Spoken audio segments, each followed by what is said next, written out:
दोस्तों इस वीडियो में हम बात करेंगे रेकरिंग डिपॉजिट अकाउंट के बारे में, यानी कि पोस्ट ऑफिस का आरडी अकाउंट क्या होता है। तो ये वीडियो थोड़ा सा बड़ा जरूर हो सकता है, लेकिन कंप्लीट इन्फॉर्मेशन के लिए आपको इस वीडियो को एंड तक जरूर गो थ्रू करना चाहिए। सबसे पहले बात कर लेते हैं इस पर्टिकुलर वीडियो में हम क्या क्या चीजों को कवर करने वाले हैं। तो रेकरिंग डिपॉजिट एक्चुअल में होता क्या, क्योंकि बहुत से नए व्यूअर्स होंगे जिनको आरडी अकाउंट के बारे में नहीं पता होगा। तो कंप्लीट इन्फॉर्मेशन के बारे में हम इस पर्टिकुलर वीडियो में बात करने वाले हैं कि आरडी अकाउंट कैसे काम करता है, आपको पैसा कब जमा करवाना होता है, कितना रेट ऑफ इंटरेस्ट आपको आरडी अकाउंट के केस में मिलता है, और इन केस अगर इमरजेंसी आपको जरूरत पड़ती है तो क्या आप पैसा बाहर निकाल सकते हैं एंड उस केस में रेट ऑफ इंटरेस्ट क्या पड़ेगा, क्या रेकरिंग डिपॉजिट के केस में आपको टैक्स बेनिफिट मिलते हैं, और साथ के साथ रेकरिंग डिपॉजिट के केस में कैलकुलेशन किस तरह से की जाती है और आपको मैक्सिमम बेनिफिट कैसे मिल सकता है रेकरिंग डिपॉजिट अकाउंट से।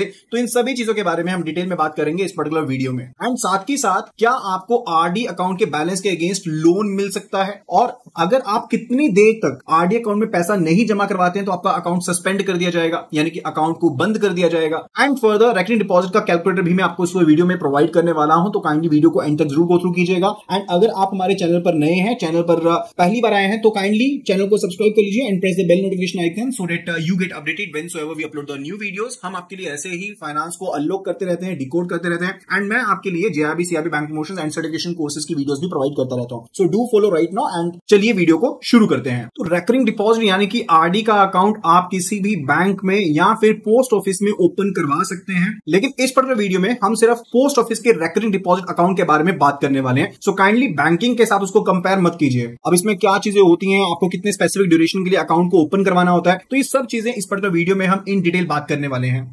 आरडी अकाउंट को आप बैंक में, एनबीएफसी यानी कि नॉन बैंकिंग फाइनेंशियल कंपनी में, या फिर पोस्ट ऑफिस में भी ओपन करवा सकते हैं। सो बैंक जैसे कि आप जानते हैं कि आपके पास सरकारी बैंक है, प्राइवेट बैंक है, आपके पास कोऑपरेटिव बैंक्स हैं, आप उनमें भी अकाउंट को ओपन कर सकते हो। और साथ ही साथ अगर हम एनबीएफसी की बात करते हैं तो नॉन बैंकिंग फाइनेंशियल कंपनीज होती हैं, आप उनमें अपना पैसा जमा करवा सकते हैं। एंड पोस्ट ऑफिस के बीच में भी आप अपना रेकरिंग डिपॉजिट अकाउंट ओपन कर सकते हैं। मेनली अगर आप बैंक में और एनबीएफसी में अकाउंट ओपन करते हैं तो एक साल के लिए अकाउंट को ओपन कर सकते हैं, लेकिन जब हम एनबीएफसी और बैंक को छोड़ करके पोस्ट ऑफिस की बात करते हैं तो वहां पर आपको सिर्फ और सिर्फ एक ही ऑप्शन मिलता है कि आपको 5 साल के लिए अकाउंट को ओपन करना होता है। लेट से अगर आपने बैंक में अपना रेकरिंग डिपॉजिट का अकाउंट ओपन करवाया एंड आप 1000 रुपीज का रेकरिंग डिपॉजिट करवाते हैं, यानी कि इक्वल अमाउंट जो 1000 रुपीज का होगा वो आप हर एक महीने अपने बैंक आरडी अकाउंट में जमा करेंगे, तो इस तरह से आपका टोटल 12,000 रुपए साल का जमा हो जाएगा। एंड साथ के साथ आपको उसके ऊपर जो इंटरेस्ट होगा वो मिल जाएगा। अब कितना इंटरेस्ट मिलेगा, कैलकुलेशन कैसे होती है, वो सब चीजें के बारे में भी हम इन डिटेल जानेंगे। लेकिन पोस्ट ऑफिस के केस में जो रेकरिंग डिपॉजिट अकाउंट होता है वो 5 साल के लिए होता है। तो 5 साल यानी कि 60 मंथ्स, एक साल में 12 महीने, तो 5 साल में 60 महीने। आपको 60 महीने के लिए जो अकाउंट होगा वो अपना चलाना पड़ेगा, यानी कि हर एक महीने आपको जो अमाउंट होगा वो इसमें डिपॉजिट करवाना पड़ेगा।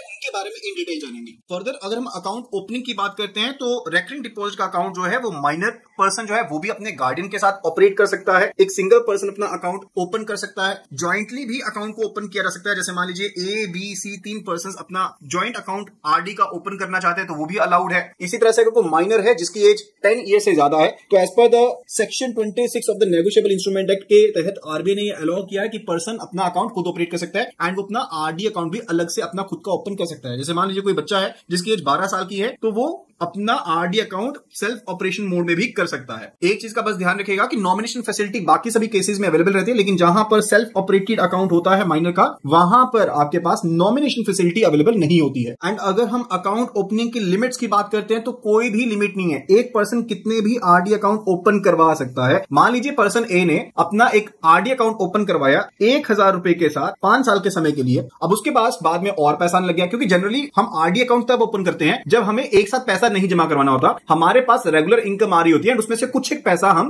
जमा करवाना चाहते हैं। जैसे मान लीजिए कि पोस्ट ऑफिस के केस में इवन ये भी केस है कि आप डेली के 100 रुपए या डेली के 50 रुपए भी इवन जमा करवा सकते हैं, तो महीने के वो 1500 रुपए या 3000 रुपए बन जाते हैं। तो उस केस में पर्सन के पैसे जुड़ते रहते हैं एंड लंबे समय में ज्यादा पैसे जुड़ जाते हैं। अगर आपके पास इकट्ठी राशि अवेलेबल है तो आप अपना फिक्स डिपॉजिट अकाउंट ओपन करवा देंगे तो आपको ज्यादा बेनिफिट मिलेगा। तो ए पर्सन के पास पहले 1000 रुपीज वो निकाल पा रहा था तो उसने अपना एक आरडी अकाउंट ओपन करवा लिया। अब कुछ देर के बाद उसके पास ज्यादा पैसे थे तो उसने एक 5,000 रुपए का आरडी अकाउंट और ओपन करवा लिया। उसका 1000 वाला जो अकाउंट था वो तो चल ही रहा है, अब 5,000 वाला अकाउंट भी चल रहा है। एंड इसी तरह से वो कितने भी अकाउंट चाहे तो वो अपने ओपन कर सकता है, इसमें कोई भी लिमिट नहीं है। अभी बात करते हैं कि आप अपने आरडी अकाउंट के केस में कितने पैसे जमा कर सकते हैं। तो आप अपना आरडी अकाउंट जो है वो कैश के साथ या चेक के साथ ओपन कर सकते हैं एंड साथ ही साथ आपको कम से कम महीने के 100 रुपीज इसमें जमा करवाने होंगे। मैक्सिमम डिपॉजिट को लेकर के कोई भी लिमिट नहीं है। इवन अगर आप चाहें कि आपको महीने का 1 लाख जमा करना है तो आप 1 लाख भी जमा कर पाएंगे। जैसे मैंने आपको बताया कि पोस्ट ऑफिस के केस में जो मिनिमम आपका टेन्योर है वो 5 साल का है, यानी कि 60 महीने का मिनिमम टेन्योर है, यानी कि हर एक महीने आपको उतना पैसा जमा करवाना पड़ेगा। अगर पर्सन ए ने अपना आरडी अकाउंट ओपन किया एंड वो आरडी अकाउंट 5,000 के साथ ओपन करते हैं तो जितना अमाउंट उन्होंने शुरू में अपना तय किया था उनको हर एक महीने उतना ही अमाउंट जमा करवाना पड़ेगा। अब यहां पर डिपॉजिट के भी 2 साइकिल होते हैं, यानी कि पहला जो साइकिल होता है वो यहां पर होता है 1st to 15th का, सेकंड साइकिल होता है 16th टू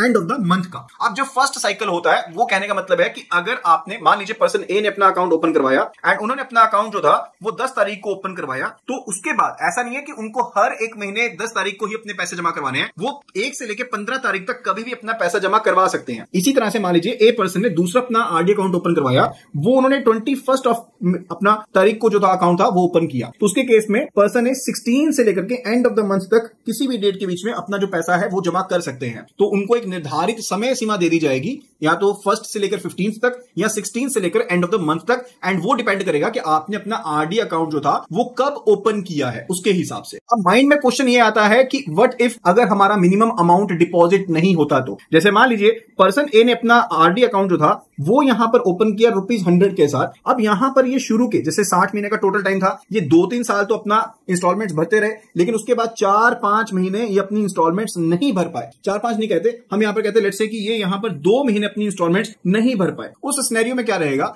जो भी इनका डिपॉजिट अमाउंट होगा उसकी पेनल्टी इनको साथ में पे करनी पड़ेगी, एंड ये पेनल्टी अमाउंट होगा वो 1% का होगा। 1% यानी कि जो बेसिक अमाउंट था, यहां पर बेसिक अमाउंट हमने 100 रुपीज लिया है तो पेनल्टी यहां पर ₹1 की पेनल्टी पड़ेगी उस पर्टिकुलर पीरियड के लिए। अब आप जब भी यहां पर जैसे मान लीजिए आपसे मिस होगी आपकी इंस्टॉलमेंट, यहां पर 2 महीने की मिस हो गई है, तो 2 महीने की ₹1 की पेनल्टी यानी कि ₹2 की पेनल्टी, और साथ में 100 रुपीज यानी कि 202 रुपीज यहां पर पर्सन ए को जमा करवाने पड़ेंगे अपने अकाउंट को रीइंस्टेट करवाने के लिए। या फिर आप इसकी मैच्योरिटी को आगे एक्सटेंड कर सकते हैं। जैसे मान लीजिए कि 2018 में आपने अकाउंट ओपन किया, मई 2018 में ओपन किया, उसके हिसाब से मई 2023 में आपकी मैच्योरिटी यहां पर इस अकाउंट की हो जानी थी। अब आपने यहां पर 2 महीने के लिए पैसा जमा नहीं करवाया, तो उसके केस में अगर आप पैसा अपना उस 2 महीने के लिए जमा नहीं करवाते हैं एंड फर्दर आगे पेनल्टी भी पे नहीं करते हैं, तो आपकी जो मैच्योरिटी थी वो 2 महीने के लिए आगे बढ़ जाएगी। अब आपका अकाउंट मई 2023 में मैच्योर ना होते हुए जुलाई 2023 में मैच्योर होगा, यानी कि 2 महीने बाद यहां पर अकाउंट होगा वो यहां पर मैच्योर होगा। तो ये दोनों ऑप्शंस आपको मिल जाती हैं, या तो आप अपनी मैच्योरिटी को आगे एक्सटेंड कर सकते हैं या फिर पेनल्टी अमाउंट साथ में जमा करते हुए अपनी मैच्योरिटी डेट को सेम रख सकते हैं। यानी कि अगर ये पर्सन ए मैच्योरिटी अमाउंट के साथ ये मैच्योरिटी डेट सेम चाहता है तो उसके केस में इसको ये पेनल्टी साथ में पे करनी पड़ेगी ₹1 पर महीने के साथ, एंड फिर वो उसकी मैच्योरिटी डेट सेम रहेगी, अदरवाइज यहां पर दिक्कत हो जाएगी। लेकिन एक चीज का ध्यान रखना जरूरी है यहां पर कि अगर यहां पर जो डिफॉल्ट था वो 4 महीने के लिए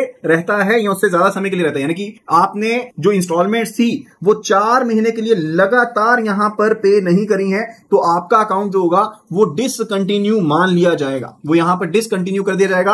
आपके पास यहां पर कोई भी पैसा आप जमा नहीं करवा पाएंगे, और साथ ही साथ आपका रेट ऑफ इंटरेस्ट आपको नॉर्मल सेविंग फंड का रेट ऑफ इंटरेस्ट मिलेगा, आपका इंटरेस्ट काफी ज्यादा आपको कम मिलेगा। तो आपको यहां पर खास करके ध्यान रखना चाहिए। तो अगर आप 4 बार तक लगातार यहां पर डिफॉल्ट करते हैं तो कोई इशू नहीं, लेकिन अगर इससे ज्यादा बार आप डिफॉल्ट करते हैं तो आपका अकाउंट डिसकंटिन्यू कर दिया जाएगा, और अगर आप डिफॉल्ट करते हैं तो आप अगले 2 महीने के अंदर अंदर उसे रिवाइव कर सकते हैं। आपको या तो पूरा का पूरा जो भी 4 महीने का अमाउंट था ₹400, अगर बेसिक अमाउंट 100 रुपीज का था तो ₹400 साथ में पे करने होंगे, या फिर आप अपनी मैच्योरिटी को आगे एक्सटेंड कर पाएंगे, राइट। तो वो ऑप्शन आपको वहां पर देनी पड़ेगी पोस्ट ऑफिस में जाकर। फिर बात आती है यहां पर एडवांस डिपॉजिट के बारे में। एडवांस डिपॉजिट का मतलब रहता है कि मान लीजिए पर्सन ए ने अपना अकाउंट ओपन किया एंड वो यहां पर 100 रुपीज के साथ अपना अकाउंट ओपन करते हैं, एंड उन्होंने ₹1200 अपने पहले ही यहां पर जमा करवा दिए, तो वो होता है एडवांस डिपॉजिट। यानी कि अभी आपकी इंस्टॉलमेंट ड्यू नहीं हुई है लेकिन आपने पहले ही पैसे जमा करवा दिए, तो उसे एडवांस कहा जाएगा। अब रेकरिंग डिपॉजिट के केस में मैं एडवांस को आपको हिदायत नहीं देता हूं, क्योंकि अगर आपके पास इकट्ठे पैसे अवेलेबल हैं तो आप एफडी करवा लीजिए, आप आरडी ना करवाइए, क्योंकि आरडी में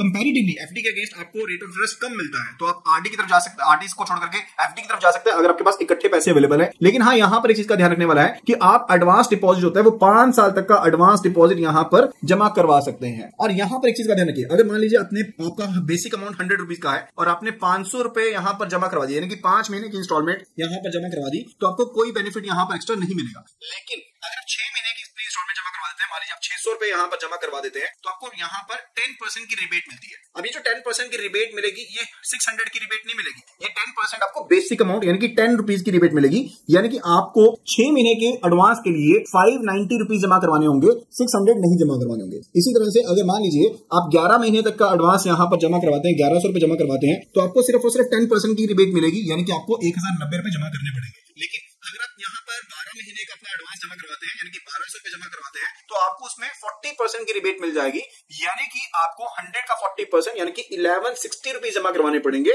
अगर आप 12 महीने का एडवांस यहाँ पर देते हैं। तो ये भी यहाँ पे काफी ज्यादा आपको समझने में रहता है कि आपको इकट्ठा अगर एडवांस करवाना है तो आप या तो 6 महीने का करवाइए या 12 महीने का करवाइए, ज्यादा एडवांस करवाने का आपको बेनिफिट नहीं होगा, उससे बेटर है कि आप एफडी करवा दें। फर्दर बात आती है कि अगर इमरजेंसी केस में आपको लोन लेने की जरूरत पड़ती है तो डेफिनेटली वो केस भी यहां पर अलाउड है। आप 12 महीने के बाद लोन जो है उसके लिए अप्लाई कर सकते हैं, यानी कि 12 महीने के बाद आपको यहां पर लोन जो है वो यहां पर मिल जाएगा, ठीक है। और ये जो लोन अमाउंट आपको मिलेगा, ये 50% ऑफ द बैलेंस अमाउंट आपको मिलेगा। मान लीजिए आपने यहां पर अपनी आरडी अकाउंट जमा करवाई एंड फर्दर 4 साल का समय निकल चुका है, अब उस पर जो राशि टोटल जमा है वो मान लीजिए 70,000 रुपीज का टोटल अमाउंट यहां पर आपका डिपॉजिट। उसके केस में आपको 50% यानी कि 35,000 का ही यहां पर जो लोन है वो मिल पाएगा अपने आरडी बैलेंस के अगेंस्ट, राइट। और इस केस में आप सीधा लमसम अमाउंट भी पे कर सकते हैं या आप इंस्टॉलमेंट भी पे कर सकते हैं, वो आपके ऊपर निर्भर है। एंड इन केस अगर आप रीपे नहीं भी करते हैं तो मैच्योरिटी के टाइम पर आपका लोन जो होगा वो आपके मैच्योरिटी अमाउंट में से एडजस्ट हो जाएगा। और रेट ऑफ इंटरेस्ट की बात करें तो मान लीजिए अगर आपको आपकी आरडी के ऊपर 6.70% इंटरेस्ट मिल रहा था, तो लोन के ऊपर आपको 8.70% जो होगा वो पे करना पड़ेगा, यानी कि जितना आपका आरडी के ऊपर इंटरेस्ट मिल रहा था उसके ऊपर 2% इंटरेस्ट जो होगा एक्स्ट्रा चार्ज आपसे किया जाएगा। लेकिन इमरजेंसी के केस में आपको काफी ज्यादा बेनिफिट है, क्योंकि इन केस अगर आप अदरवाइज मैच्योरिटी प्री मैच्योर करवा लेते हैं तो आपको बिल्कुल भी बेनिफिट नहीं होता है, आपको सिर्फ और सिर्फ सेविंग फंड का इंटरेस्ट मिलता है जो कि काफी ज्यादा कम होता है। तो ये बेटर ऑप्शन है कि आप अपने बैलेंस के अगेंस्ट लोन ले लें, उससे आपको बेनिफिट मिल जाएगा। उसके बाद बात आती है related to premature closure. तो जैसे मैंने आपको बताया था कि अगर आप पहले ही बंद करवा दे तो आपको नुकसान होता है, तो प्री मैच्योर क्लोजर जो होता है वो यहां पर 3 साल के बाद अलाउ किया गया है। एंड साथ ही साथ प्री मैच्योर क्लोजर के ऊपर इंटरेस्ट रेट आपको सेविंग फंड का इंटरेस्ट मिलने वाला है क्लोजर के ऊपर। तो काइंडली ध्यान रखिएगा कि आपको यहां पर ध्यान रखना है कि आपको यहां पर 3 साल से पहले मैच्योर तो बिल्कुल भी हो ही नहीं सकता है। 3 साल के बाद इवन मान लीजिए 5 साल कंप्लीट होने में अगर यहां पर 1 दिन था और आपने यहां पर मैच्योरिटी ले ली तो उसके केस में आपको सिर्फ और सिर्फ सेविंग का इंटरेस्ट मिलेगा, आपको आरडी का जो आपका कॉन्ट्रैक्टेड इंटरेस्ट था वो यहां पर नहीं मिलेगा। सेविंग का इंटरेस्ट रहता है 3% 4%, जो कि काफी ज्यादा कम है। अब बता दिए कि क्या मैं अपने एडवांस डिपॉजिट अगर मैंने किया है तो क्या मैं प्री मैच्योर क्लोजर कर सकता हूं? तो इसका सिंपल सा आंसर है नो। जैसे मान लीजिए एक पर्सन ए है, यहां पर इन्होंने 1000 रुपीज का जो आरडी अकाउंट था बेसिक अमाउंट के साथ शुरू किया एंड इन्होंने अपने 60 महीने का यहां पर एडवांस दे दिया, तो उसके केस में यहां पर इनका पूरा का पूरा एडवांस जा चुका है, यानी कि 60,000 रुपए आप ऑलरेडी ये जमा करवा चुके हैं, जो भी पर्टिकुलर अमाउंट था ये जमा करवा चुके हैं, राइट। तो उसके केस में प्री मैच्योर विड्रॉल नहीं हो सकता, यानी कि जितनी डेट तक का, जितने मंथ तक का इनका प्री मैच्योर इनका एडवांस अमाउंट गया हुआ है, एडवांस डिपॉजिट गया है, उससे पहले ये प्री मैच्योर यहां पर उसको क्लोज नहीं कर सकते। लेट्स से केस कि इनकी एक आरडी है, इसको अब 60 महीने का टाइम पीरियड ना लेकर के हम कहते हैं कि इन्होंने सिर्फ और सिर्फ 24 महीने का जो एडवांस पेमेंट था वो यहां पर जमा करवाया है, तो ये इस अकाउंट को 24 महीने तक क्लोज नहीं करवा पाएंगे, इसको प्री मैच्योर नहीं करवा पाएंगे। अब यहां पर 24 महीने के बाद भी यहां पर मैच्योर तो होगा नहीं, 36 महीने के बाद यानी कि 3 साल के बाद ही प्री मैच्योर जो है वो यहां पर अलाउड है। So kindly please take a note of it कि इवन अगर आप एडवांस डिपॉजिट करवाते भी हैं तो उसके केस में जिस डेट तक का आपका एडवांस डिपॉजिट दिया गया है उस डेट से पहले आप प्री मैच्योर जो क्लोजर है वो नहीं कर पाएंगे। अगर एक और एग्जांपल लें, मान लीजिए 48 महीने का आपने एडवांस डिपॉजिट दिया है, उसके हिसाब से आपकी मैच्योरिटी जो है वो अभी 1 साल के बाद आपकी होनी है, तो आप यहां पर 48 महीने कंप्लीट करने के बाद ही सिर्फ और सिर्फ प्री मैच्योर क्लोजर कर सकते हैं। एंड वो भी उसको आपको बेनिफिट नहीं होगा क्योंकि आपको सिर्फ और सिर्फ सेविंग फंड का इंटरेस्ट ही मिलेगा अगर आप प्री मैच्योर यहां पर क्लोजर करते हैं। फिर बात आती है मैच्योरिटी की। जैसे मैंने आपको मैच्योरिटी के बारे में आपको ऑलरेडी बता दिया कि आपके जो रेकरिंग डिपॉजिट पोस्ट ऑफिस में होते हैं उसकी मैच्योरिटी 5 साल यानी कि 60 महीने की मैक्सिमम हो सकती है, लेकिन यहां पर आप एक्सटेंशन ले सकते हैं। एक्सटेंशन जो होता है आपको सेम रेट के ऊपर मिलेगा। मान लीजिए पर्सन ए ने एक आरडी करवाई थी 2018 में 5 साल के लिए, 2023 में जाकर के ये मैच्योर हो जाती है एंड 2018 में मान लीजिए ये आरडी 7.20% के ऊपर थी। अब 2023 में जब ये मैच्योर होगी तो उस टाइम पर पर्सन के पास 2 ऑप्शन रहेगी, या तो वो इसका विड्रॉल ले ले या फिर आगे एक्सटेंशन कर दे। अब इसके पास 2 ऑप्शन होगी, एक विड्रॉल की यानी कि अकाउंट को बंद कर दो मैच्योर मैच्योरिटी के ऊपर, या फिर इसको एक्सटेंशन ले लो। एक्सटेंशन में फर्दर ऑप्शन हो जाएगी कि आप विद डिपॉजिट करना चाहते हो या फिर विदाउट डिपॉजिट इसको एक्सटेंड करना चाहते हो। विद डिपॉजिट के केस में आपको हर महीने जो होगा पैसा आगे डिपॉजिट करना पड़ेगा, जैसे आपने पहले आप करवा रहे थे। एंड विदाउट डिपॉजिट के केस में जितना आपका पैसा जमा था सिर्फ उतना ही पैसा जमा रहेगा और फर्दर आप उसमें पैसा जमा नहीं करवा पाएंगे। लेकिन विदाउट डिपॉजिट को मैं आगे प्रेफर नहीं करता हूं, क्योंकि देखिए आरडी के केस में रेट ऑफ इंटरेस्ट कंपैरेटिवली कम होता है। लेकिन यहां पर फायदा ये है कि जब आप एक्सटेंड करवाते हैं तो जो आपका पहला कॉन्ट्रैक्टेड रेट ऑफ इंटरेस्ट था आप उसी के ऊपर उसको एक्सटेंड करवा सकते हैं। कहने का मतलब है, मान लीजिए कि 2023 में रेट ऑफ इंटरेस्ट 6% है एंड अभी आपका पिछला रेट ऑफ इंटरेस्ट तो ज्यादा था, तो आप 7.20% के ऊपर ही आगे एक्सटेंड करवा पाएंगे दोनों ही केसेस में, चाहे विद डिपॉजिट चाहे विदाउट डिपॉजिट, राइट। तो आपके लिए बेनिफिशियल भी हो सकता है आप अगर इंटरेस्ट रेट्स को आपस में कंपेयर कर लेते हैं। अब दूसरा बेनिफिट यहां पर एक्सटेंडेड के केस में यह रहता है कि आप अपने अकाउंट को किसी भी टाइम पर क्लोज कर सकते हो। जैसे कि हमने देखा था कि जब आप पहली बार आरडी करते हैं तो आप सिर्फ और सिर्फ 3 साल के बाद ही अपने अकाउंट को क्लोज कर पाते हैं। लेकिन अगर आपके पास एक्सटेंडेड अकाउंट है उसके केस में आप अकाउंट को अपने कभी भी क्लोज कर सकते हो, उसमें कोई भी इश्यू नहीं रहेगा। एंड फर्दर आपको फुल ईयर के ऊपर कंप्लीट आपको रेट ऑफ इंटरेस्ट मिलेगा। ऐसा नहीं होगा कि आपको सेविंग फंड का इंटरेस्ट मिलेगा। जैसे मान लीजिए आपने 5 साल के लिए पहले एक आरडी चलाई, उसके बाद आपने एक्सटेंड करवा ली, 5 साल के लिए आपकी एक्सटेंड हो गई आरडी आगे। अब यहां पर आपने 3.5 साल आपने आरडी चलाई, तो 3.5 साल में से 3 साल के लिए आपको फुल ईयर्स जो हो गए इनके लिए आपको कंप्लीट जो आपका कॉन्ट्रैक्टेड रेट ऑफ इंटरेस्ट था उसके हिसाब से रेट ऑफ इंटरेस्ट मिलेगा। एंड जो आपके पार्शियल मंथ्स थे, यानी कि जो कंप्लीट मंथ्स नहीं थे, जैसे कि 6 महीने हो गए 3.5 के केस में, अब 6 मंथ्स के लिए आपको क्या मिल जाएगा, आपको यहां पर सेविंग फंड इंटरेस्ट जो होगा वो यहां पर मिल जाएगा, राइट।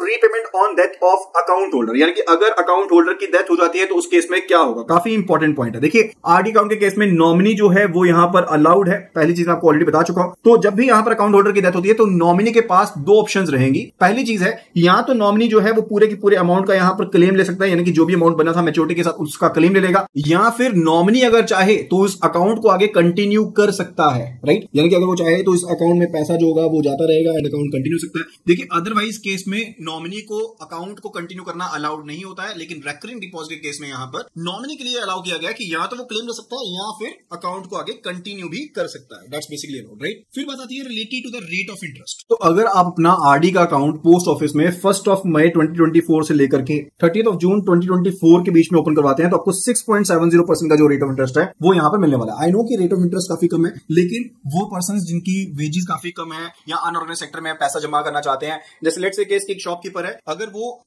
50 रुपीज भी इवन डेली के जमा करता है तो उसके महीने के 1500 रुपीज का अकाउंट वो ओपन कर सकता है। एंड इसके लिए जो पोस्ट ऑफिस के एजेंट होते हैं वो आपसे कलेक्शन कर सकते हैं डेली बेसिस पर या फिर ऑल्टरनेट डेज के बेसिस पर, एंड फर्दर अपना पैसा जमा कर पाएंगे। तो उन लोगों के लिए काफी ज्यादा ये बेनिफिशियल रहता है। एंड इसमें जो कंपाउंडिंग होती है वो क्वार्टरली कंपाउंडिंग होती है, यानी कि 3 महीने के बाद आपका जितना भी ब्याज होगा वो आपके अकाउंट में जमा कर दिया जाएगा और उसके बाद अगले क्वार्टर में जब आपको ब्याज मिलेगा तो आपके ब्याज के ऊपर आपको ब्याज मिलेगा, ठीक है। फिर बात आती है इंटरेस्ट कैलकुलेशन के बारे में। तो यहां पर मैं आपको ले चलता हूं इंटरेस्ट रेट कैलकुलेटर के ऊपर। तो मान लीजिए मैं महीने के यहां पर 5,000 रुपए जमा करवाता हूं एंड रेट ऑफ इंटरेस्ट जैसे मैंने आपको बताया कि यहां पर हम मान लेते हैं कि 6.70% है और 5 साल की ये अकाउंट ओपन करते हैं तो हमारे पास जो टोटल इन्वेस्टेड अमाउंट है वो होगा 3 लाख का टोटल इन्वेस्टेड अमाउंट होगा एंड उसके ऊपर 56,830 रुपीज का आपको इंटरेस्ट मिल जाएगा and for the total amount आपका जो बन जाएगा वो बन जाएगा 3,56,830 रुपीज। तो आप गूगल के ऊपर सिंपली आरडी कैलकुलेटर करके लिखेंगे तो grow.in का ये जो कैलकुलेटर है आप सिंपली ओपन कर सकते हैं एंड यहां से चेक कर सकते हैं कि आप कितना अमाउंट जमा करवाते हैं तो आपके पास कितनी मैच्योरिटी वैल्यू बन जाएगी। फर्दर हम बात करने वाले हैं